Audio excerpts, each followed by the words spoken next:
โยโย่ฟอร์ดชิคฟอร์ดโย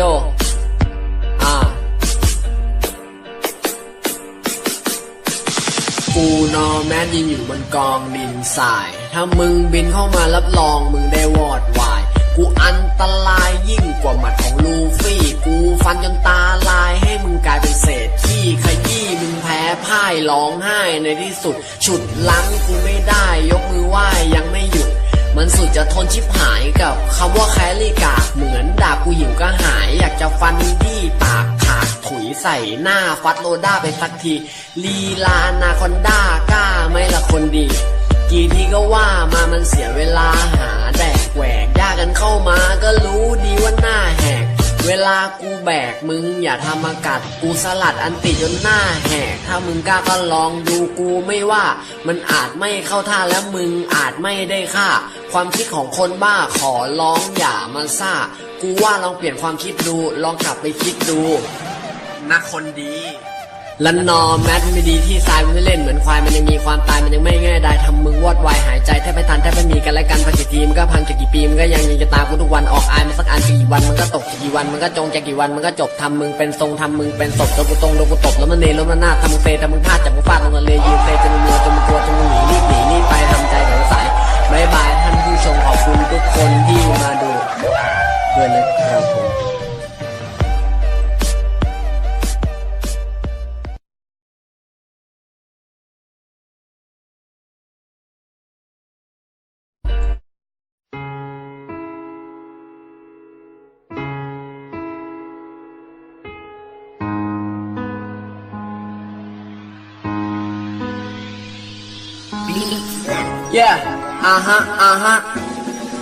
Yeah,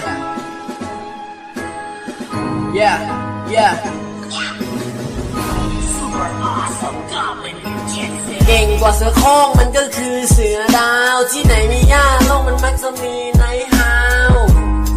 และกูในฮาวเกิดที่ประเทศลาววันไหนอยากแดกข้างข้าวมาเจอกูได้ที่ลาวมาอยู่กับกูมาเดี๋ยวกูจะพาเมากาวเมาจะละเมอเดี๋ยวกูจะพาดึงดาวชิงทรงชิงซับวิ่งลงวิ่งราวกรรมการไม่เห็นครับมันเลยไม่มีปรับฟาวกูในฮาวพวกมึงควรเอาเป็นต้นแบบกูในฮาวมึงเจอกูแล้วมึงควรจะแอบกูในฮาวกูชอบเล่นซ่อนแอบถ้ามึงแอบไม่ดีเดี๋ยวกูจะตีหัวมึงแตกแย่อาหารของกูมันก็คือน้ำโค้กลูกหลานกูเยอะเพราะกูมีเมียโมกที่กูไม่ใส่ผ้าเพราะกูยังกินโจ๊กถ้ามึงอยากจะฆ่ากูไม่กลัวกูมีสมองแย่เจอกูจังๆระวังพวกมึงจะเหนื่อยล้าที่กูได้เมียสวยเพราะว่ากูกินปลาล้าขนาดทั้งตัวกูมันยังมีแต่สีฟ้ามึงหากูไม่เจอเพราะว่ากูอยู่กับหมาม้า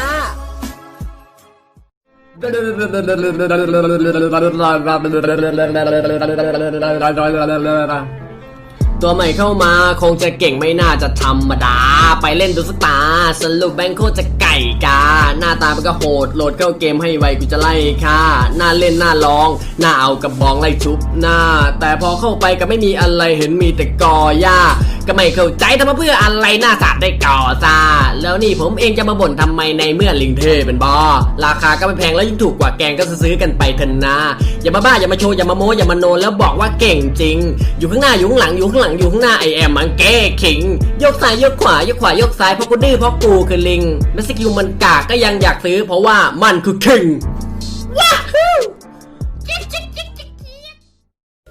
เมื่อวันหนึ่งวันที่ผู้คนต้องหยัดยืนก็ไม่รู้ว่าทำไมลงไปแล้วมือต้องจับปืนมารู้สาเหตุไปไหนก็เจอแต่ศพซากเสี่ยงอันตรายถ้าไม่ตายก็คงจะอยู่ยากคนหมู่มากเอาชีวิตตัวเองเป็นเดิมพันแต่ผิดกับบางคนไล่ล่าฆ่าคนด้วยความมันทำไมกันเพราะอะไรยายเป็นอย่างนี้บังคับให้ต้องสู้ก็คงต้องสู้ต่อจากนี้สู้ให้ถึงที่สุดและยืนให้ถึงที่สุดและแม้มีใครมาหยุดจะไม่ล้มจะไม่หลุดจะไม่มองกลับหลังและจะไม่หันหลังกลับถ้าตัวฉันจะต้องตายก็พร้อมจะตายแบบตาหลับขยับขยื่นหนีวงเข้าไปดงหมอกแม้บีบแรงร้อนล้นก็จะทนแม้เลือดออกมโนของแท้ของจริงเขาไม่กลัวหรอกถ้าชนะเพราะใช้โปรอันนี้เขาเรียกพวกกระจอก